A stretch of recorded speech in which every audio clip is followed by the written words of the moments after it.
सबको जय हिंद, नमस्कार फ्रेंड्स। आज हम लोग चर्चा करेंगे फिर 50 क्वेश्चन जो 6 जेपीएससी पेपर 1 यानी जीएस पेपर में जो 6 जेपीएससी प्रीलिम्स में जो पूछा गया था उसका हम लोग 50 क्वेश्चन का चर्चा कर चुके थे। आज 50 क्वेश्चन का चर्चा करेंगे, ठीक है। इसके बाद हम लोग टॉपिक वाइज अभी मॉडल क्वेश्चन भी चर्चा करेंगे, ठीक है। ये बहुत इंपॉर्टेंट होगा। आप यदि जेपीएससी का तैयारी करते हैं तो वीडियो अभी तक सब्सक्राइब और लाइक नहीं किए हैं तो जरूर सब्सक्राइब कर लें और दोस्तों को भी शेयर करें। चलिए स्टार्ट करते हैं, ठीक है। आज का पहला प्रश्न कहता है कि मानव रक्त में, ठीक है, अल्कोहल की कितनी प्रतिशत मात्रा मृत्यु का कारण हो सकती है, यानी ह्यूमन बॉडी में कितना प्रतिशत अल्कोहल बढ़ जाए ब्लड में जिससे उसकी मौत हो सकती है, ठीक है। 2%, 3%, 5% या फिर 7%। तो इसका सही आंसर सी है, यानी 5%। जैसे ही ब्लड में अल्कोहल होगा वो आदमी की मौत हो सकती है। नेक्स्ट चलते हैं, सूचना प्रौद्योगिकी को परिभाषित कर सकते हैं, यानी जो होता है जो इंफॉर्मेशन टेक्नोलॉजी है उसको हम लोग कैसे डिफाइन कर सकते हैं। कंप्यूटर्स कनेक्टिविटी, कंप्यूटर्स नेटवर्क, या हार्डवेयर सॉफ्टवेयर, या कनेक्टिविटी हार्डवेयर। तो यहाँ इस प्रश्न का सही आंसर डी है, यानी सूचना प्रौद्योगिकी को कनेक्टिविटी प्लस हार्डवेयर के रूप में हम लोग इसको प्रयोग करते हैं। नेक्स्ट चलते हैं, 1 किलोबाइट में कितने बिट्स होते हैं, ठीक है। 1 किलोबाइट में कितने बिट्स होते हैं। ऑप्शन देखिए, 1024, 1000, या 8024, या 8192। तो इसका सही आंसर डी है, 8192, ठीक है। नेक्स्ट प्रश्न चलते हैं कि निम्नलिखित में से कौन आउटपुट डिवाइस नहीं है, यानी इनमें से आउटपुट डिवाइस कौन नहीं है। मॉनिटर, ये तो फिर मेरा आउटपुट डिवाइस है। टच स्क्रीन यहाँ जो इनपुट डिवाइस है और यही इसका आंसर होना चाहिए। प्रिंटर भी मेरा आउटपुट डिवाइस है, प्लॉटर भी आउटपुट डिवाइस है, इसलिए इसका सही आंसर बी है। नेक्स्ट चलते हैं, निम्नलिखित में से कौन एक ओपन सोर्स सॉफ्टवेयर नहीं है, यानी ऑप्शन में दिया गया कौन है जो ओपन सोर्स सॉफ्टवेयर नहीं है। इंटरनेट एक्सप्लोरर, या फिर गूगल क्रोम, लाइनेक्स, या फिर ओपन ऑफिस। तो इसका सही आंसर ए है, इंटरनेट एक्सप्लोरर, ठीक है। आते हैं 56 प्रश्न में, कहता है कि सुनहरे चावल में बीटा कैरोटीन जीन कहाँ से आता है, यानी सुनहरे चावल में बीटा कैरोटीन जीन कहाँ से आता है। गाजर से, डैफोडिल से, चुकंदर से, या फिर पपीता से। तो इसका सही आंसर बी है, डैफोडिल से, यानी सुनहरे चावल में बीटा कैरोटीन जो होता है डैफोडिल से आता है। आते हैं अगला प्रश्न है, प्रश्न कहता है कि पंचधारा योजना संबंधित है, यानी पंचधारा योजना किससे संबंधित है। नदी जल प्रबंधन से, नारी कलन एवं विकास से, एलपीजी वितरण से, या भूजल प्रबंधन से। तो इस प्रश्न का सही आंसर बी होगा, नारी कलन विकास से पंचधारा योजना संबंधित है। अगला प्रश्न कहता है कि पौधे में व्हाइट बड रोग किसकी कमी से कारण होता है, यानी पौधे में जो होता है किस तत्व की कमी के कारण व्हाइट बड रोग होता है। जिंक, कॉपर, बोरोन, या फिर मैग्नीज। तो ए इसका सही आंसर होगा, जिंक की कमी से, ठीक है। अगला प्रश्न करता है कि दूध का सफ़ेद रंग होता है ना, दूध का सफ़ेद रंग किसके कारण होता है। केसिन से, एल्बुमिन से, लैक्टोज से, ग्लोबुलिन से, ठीक है। तो यहाँ इस प्रश्न का सही आंसर होगा केसिन से, यानी गाय का जो सफ़ेद रंग जो होता है गाय के दूध का वह केसिन की कमी के कारण होता है। जबकि गाय के दूध में एक कैरोटीन नामक एक प्रोटीन पाया जाता है, इसलिए गाय का दूध हल्का पीला भी होता है ना। आगे आते हैं कि वेब प्रोटोल डेकनेट संबंधित है, यानी वेब प्रोटोल जो है डेकनेट किससे संबंधित है। ऑप्शन देखिए, ई एग्रीकल्चर से, ई कॉमर्स से, ई बिजनेस से, या ई लॉजिस्टिक्स से। तो यहाँ इसका सही आंसर होगा ई, यानी वेब प्रोटोल डेकनेट जो होता है ई एग्रीकल्चर से संबंधित है। अगला प्रश्न कहता है कि संथाल परगना क्षेत्र को अति प्राचीन काल में क्या कहा जाता था, ठीक है, यानी क्या कहा जाता था। नरीखंड, मानवर्जिका, है ना, कर्तासीना, या इनमें से कोई नहीं। तो इस प्रश्न का सही आंसर होगा यानी ए, नरीखंड, ठीक है। यानी संथाल परगना को अति प्राचीन काल में नरीखंड कहा जाता था। संथाल जनजाति के अत्यधिक घनत्व के कारण, यानी सबसे ज़्यादा जनजाति संथाल के यहीं पर पाए जाते हैं, इसीलिए इस पूरे प्रमंडल का नाम जो पड़ा संथाल परगना पड़ा, ठीक है। अगला कहता है कि साफाहोर आंदोलन किस आदिवासी समुदाय से संबंधित है, यानी साफाहोर आंदोलन हुआ था किस आदिवासी समुदाय से संबंधित है। मुंडा, हो, संथाल और खड़िया। इसका सही आंसर सी होगा, संथाल, ठीक है। यानी साफाहोर आंदोलन संथाल आदिवासी समुदाय से संबंधित है। यह आंदोलन 1870 ईस्वी में शुरू हुआ था।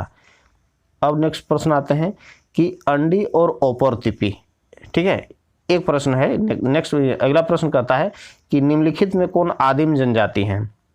कंवर, कोरा, करमालिया, कोरवा। तो पहला यहाँ देखिए, हम जानते हैं कि झारखंड में कुल 32 प्रकार के जनजाति पाए जाते हैं, जिसमें से 8 आदिम जनजाति हैं। इनमें से ऑप्शन में कौन आदिम जनजाति है? ठीक है, कंवर, कोरा, करमालिया, कोरवा। तो इसका सही आंसर होगा डी, कोरवा। ठीक है, यहाँ झारखंड में कोरवा जो है एक आदिम जनजाति है जो प्रोटो ऑस्ट्रेलियाड से संबंधित है। यह मुख्य रूप से गढ़वा, पलामू और लातेहार जिले के पहाड़ी क्षेत्रों में निवास करता है। अगला प्रश्न कहता है कि अंडी और औपरतिपी नाम से प्रचलित विवाह किस आदिवासी समुदाय से संबंधित है? यानी कौन से आदिवासी समुदाय से विवाह की प्रथा जो है प्रचलित है?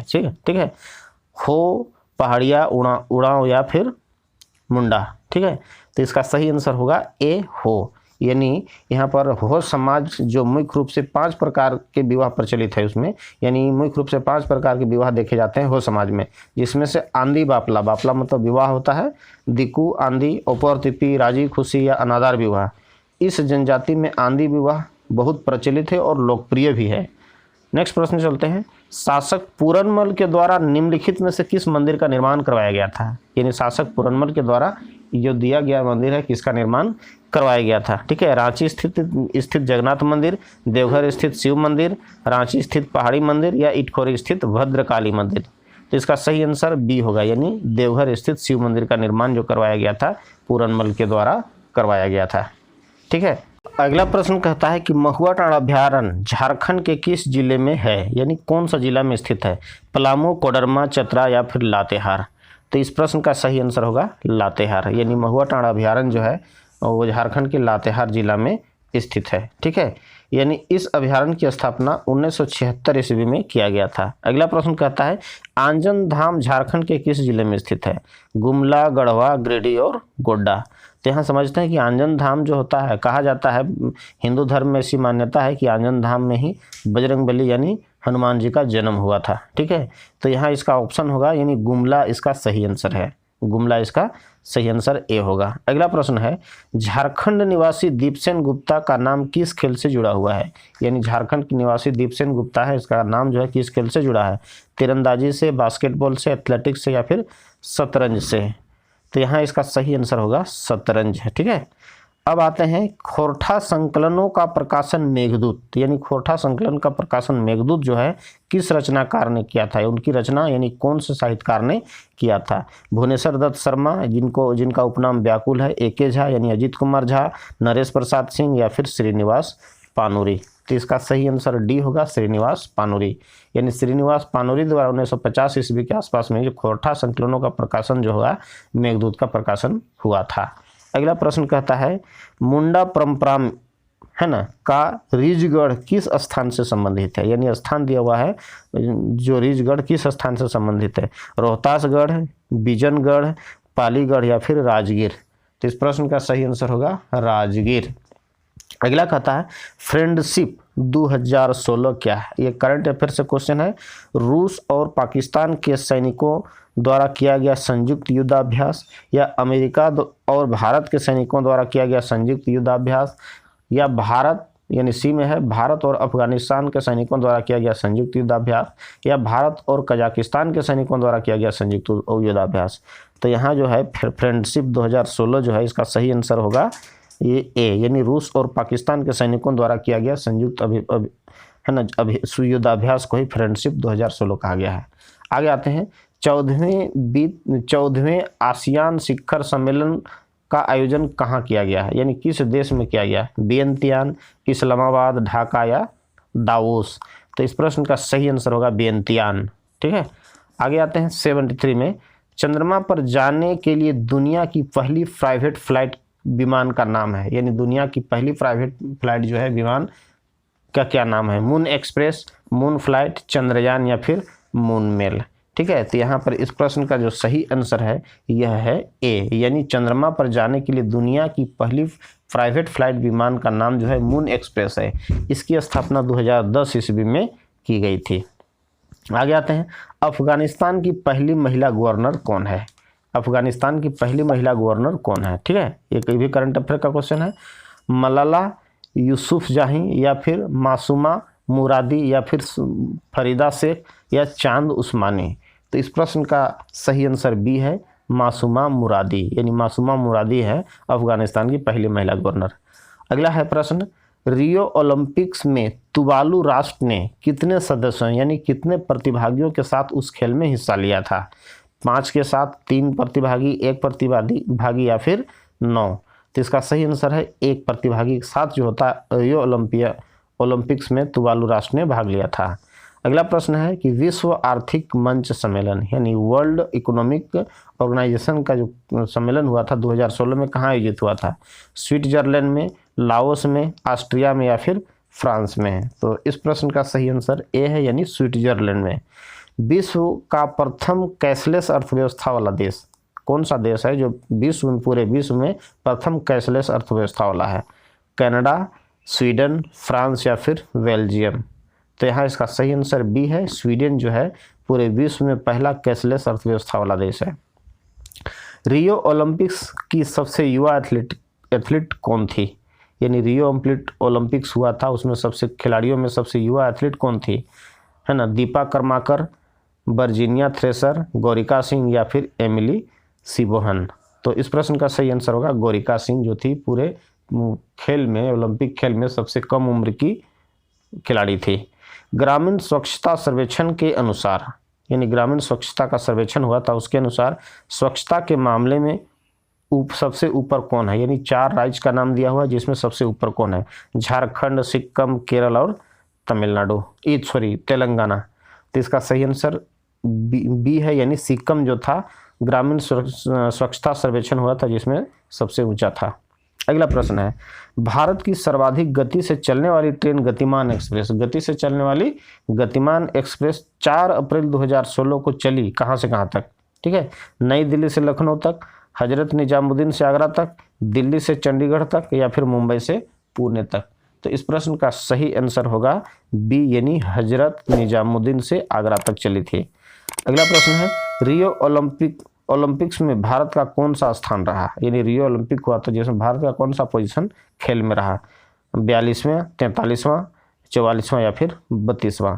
तो यहाँ इसका सही आंसर हो गया 43। ठीक है, बी सही आंसर है।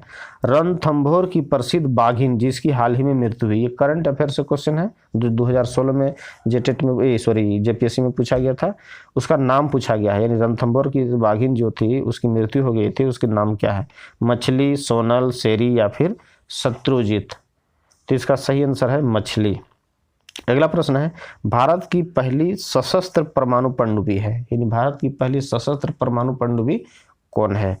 INS तिहायु, INS विराट या INS अरिहंत या INS अर्थधारिणी? है ना, अस्त्रधारिणी। तो इसका सही आंसर सी है INS अरिहंत। अगला प्रश्न कहता है कि प्रोजेक्ट लून संबंधित है, यानी किससे संबंधित है? अपशिष्ट प्रबंधन प्रौद्योगिकी से, बेतार संचार प्रौद्योगिकी से, सौर ऊर्जा उत्पादन प्रौद्योगिकी से या फिर जल संसाधन प्रौद्योगिकी से? तो इसका सही आंसर बी है, बेतार संचार प्रौद्योगिकी से प्रोजेक्ट लून संबंधित है। अगला है प्रश्न स्टैंड अप इंडिया स्कीम का प्रयोजन है, यानी स्टैंड अप इंडिया स्कीम है, इसका क्या प्रयोजन है? अनुसूचित जाति, जनजाति एवं महिला उद्यमियों में उद्यमिता, है ना, उद्यमिता को प्रोत्साहित करना। बी में है पिछड़े वर्ग के उद्यमियों में उद्यमिता को प्रोत्साहित करना, या सिर्फ अनुसूचित जाति के उद्यमियों में उद्यमिता को प्रोत्साहित करना, या सिर्फ महिला उद्यमियों में उद्यमिता को प्रोत्साहित करना? तो इस प्रश्न का सही आंसर ए है, यानी अनुसूचित जाति और जनजाति महिलाओं के बीच में जो होता है ना, स्टैंड अप इंडिया का ये प्रयोजन है कि उसकी उद्यमिता को प्रोत्साहित करना। अगला प्रश्न कहता है राष्ट्रीय मानवाधिकार आयोग का पहला पुरस्कार हाल ही में किस फिल्म को मिला? है ना, कौन सा फिल्म है जिसको यह पुरस्कार मिला? Pink, black and white, red and white या फिर ब्लैक? तो सही आंसर है ब्लैक एंड व्हाइट, बी सही आंसर है ना। सभी प्रकार के सामाजिक विभेद का उन्मूलन मानवाधिकार की किस पीढ़ी के अंतर्गत आता है? ठीक है, मानवाधिकार की किस पीढ़ी के अंतर्गत आता है? पहली पीढ़ी, दूसरी पीढ़ी, तीसरी पीढ़ी या चौथी पीढ़ी? सही आंसर है तीसरी पीढ़ी, सी आंसर है। ठीक है, कार्टाजेना प्रोटोकॉल का संबंध है, यानी कार्टाजेना एक प्रोटोकॉल है जिसका संबंध किससे है? जैव सुरक्षा समझौता से, प्रदूषण से, ओजोन क्षरण से या जलवायु परिवर्तन से? तो सही आंसर इसका ए होगा, जैव सुरक्षा से। ठीक है, इसका सही आंसर क्या हो गया? जैव सुरक्षा से। अगला प्रश्न कहता है सुरक्षा समझौता से संयुक्त राष्ट्र पर्यावरण कार्यक्रम, है ना, यूनाइटेड नेशन, है ना, इन्वायरमेंट प्रोग्राम का मुख्यालय कहाँ पर है? द हेग, नैरोबी, न्यूयॉर्क या फिर वाशिंगटन DC? तो इस प्रश्न का सही आंसर भी है नैरोबी। ठीक है, यानी संयुक्त राष्ट्र पर्यावरण कार्यक्रम UNEP का मुख्यालय नैरोबी जो केन्या देश में है, केन्या में है। ठीक है, इसकी स्थापना 1972 ईस्वी में संयुक्त राष्ट्र पर्यावरण सम्मेलन के परिणाम स्वरूप किया गया था। अगला प्रश्न कहता है दीपिका पल्लिकल किस खेल से संबंधित है। एक प्लेयर है दीपिका पल्लिकल जो किस खेल से संबंधित है। स्क्वाश, हैंडबॉल, बैडमिंटन या फिर टेनिस। तो इसका सही आंसर है ए स्क्वाश, यानी दीपिका पल्लिकल का संबंध स्क्वैश खेल से है। अंडर 19 की कैटेगरी में उन्हें नंबर 1 महिला स्क्वैश खिलाड़ी का दर्जा दिया गया था, यानी मिला था। 91 बेलोड्रोम किस खेल से संबंधित है। बेलोड्रोम किस खेल से संबंधित है। टेनिस, तलवारबाजी, मुक्केबाजी या साइकिलिंग। सही आंसर डी है, साइकिलिंग से संबंधित है वेलोड्रोम। संघमित्रा कलिका को हाल ही में किस अवार्ड से सम्मानित किया गया। ये करंट अफेयर से समसामयिक से क्वेश्चन है ना। पुलित्जर अवार्ड से या बुकर्स अवार्ड से, ज्ञानपीठ अवार्ड से या फिर द लीजन ऑफ ऑनर से। सही आंसर इसका ए होगा। अगला प्रश्न है नवनाथन पिल्लई को किस अवार्ड से सम्मानित किया गया। नवनाथन पिल्लई है उसको किस अवार्ड से सम्मानित किया। बुकर अवार्ड से, पुलित्जर अवार्ड से, ऑस्कर अवार्ड से या फिर द लीजन ऑफ ऑनर। तो इस प्रश्न का सही आंसर डी है, द लीजन ऑफ ऑनर। अगला प्रश्न है national centre for design management NCDM कहाँ स्थित है। नागपुर, नई दिल्ली, हैदराबाद, पुणे। तो सही आंसर इसका हो गया नई दिल्ली। ठीक है, अगला प्रश्न कहता है कि प्रधानमंत्री नरेंद्र मोदी ने राष्ट्रीय आपदा प्रबंधन योजना NDMP कब जारी किया, यानी किस तिथि को। ठीक है, 1 जून, 2 जून, 3 जून या 4 मई को, है ना। तो इसका सही आंसर ए है, यानी क्या होगा 95 का सही आंसर ए होगा 1 जून। नेक्स्ट प्रश्न है चक्रीय निर्धन वे हैं, यानी चक्रीय निर्धन वे हैं कौन है, जो सदैव निर्धन होते हैं। ठीक है, दूसरा कहता है कि जो निरंतर निर्धन और गैर निर्धन होते रहते हैं, यानी कंप्लीट रोटेट करते रहते हैं। आगे है जो अधिकांश समय धनी रहते हैं परंतु कभी कभी जो होता है वो निर्धन रहते हैं, या उपरोक्त में से सभी। तो चक्रीय निर्धन कहता है, इसका सही आंसर यहाँ बी होगा, जो निर्धन है और गैर निर्धन भी होते रहते हैं। आगे कहता है प्रच्छन्न बेरोजगारी का अर्थ क्या है, यानी प्रच्छन्न का मतलब होता है छुपी हुई। ठीक है, तो प्रच्छन्न बेरोजगारी का अर्थ क्या है। चलिए, तकनीकी के परिवर्तन से उत्पन्न बेरोजगारी, श्रम की उत्पादकता का कम होना, या श्रम की सीमांत उत्पादकता जो होता है वो शून्य है, या बड़ी तादाद में लोगों का बेरोजगार होना। ठीक है, तो यहाँ प्रच्छन्न बेरोजगारी जो है इसका सही आंसर यहाँ होगा सी, यानी श्रम की सीमांत उत्पादकता क्या है उसकी शून्य है। ठीक है, श्रम की सीमांत उत्पादकता शून्य है। अभी हम देखते हैं कि यह वह स्थिति है जब एक श्रमिक काम तो कर रहा होता है, यानी काम तो वह कर रहा होता है लेकिन उसकी क्षमता का पूरा उपयोग जो होता है नहीं हो पाता है, यानी जो इसकी काम करने की कैपेसिटी है उसकी पूरा उपयोग नहीं हो पाता। ऐसी स्थिति में एक श्रमिक किसी खास काम के लिए लगा रहता है क्योंकि उसके पास उससे बेहतर करने का कुछ भी नहीं होता है। ठीक है, अगला प्रश्न 98 राजीव आवास योजना जो 2011 में शुरू की गई थी उसे कब तक विस्तारित किया गया है। 2016 तक, 2020 तक, 2021 तक या 2022 तक। ऑप्शन इसका डी सही आंसर है, 2022 तक राजीव आवास योजना जो 2011 में शुरू की गई थी उसको विस्तार किया गया है। आगे कहता है प्रश्न कहता है 2016 को संयुक्त राष्ट्र संघ के द्वारा किस रूप में मनाया जा रहा है, यानी करंट अफेयर से क्वेश्चन था। ठीक है, यानी 2016 में संयुक्त राष्ट्र संघ जो होता है उस वर्ष को किस रूप में मनाया। अंतर्राष्ट्रीय सहकारिता वर्ष, अंतर्राष्ट्रीय युवा वर्ष, या अंतर्राष्ट्रीय जैव विविधता वर्ष, या अंतर्राष्ट्रीय दलहन वर्ष। तो इसका सही आंसर डी है, अंतर्राष्ट्रीय दलहन वर्ष। लास्ट प्रश्न कहता है यूनेस्को का 195वां सदस्य कौन है। पालेस्तीन, कजाकिस्तान, क्रोएशिया या फिर दक्षिणी सूडान। तो इसका सही आंसर होगा यहाँ, यानी यूनेस्को का 195वां सदस्य जो है वह पालेस्तीन है। ठीक है, चलिए फ्रेंड्स, इस तरह से हम लोग जेपीएससी का जो भी प्रीलिम्स अभी तक पूछा गया था, मैंने 2016 में 6 जेपीएससी में पेपर फर्स्ट में इसका हम लोग चर्चा कर लिए। अब हम लोग मॉडल क्वेश्चन का चर्चा करेंगे, जो किस तरह 7वां जेपीएससी जो अभी जेपीएससी का होने वाला है उसमें किस तरह का क्वेश्चन पूछा जाएगा। अब हम लोग मॉडल क्वेश्चन का चर्चा करेंगे, इसलिए सब्सक्राइब नहीं किए हैं तो कृपया जल्दी सब्सक्राइब कर लें। Okay, bye.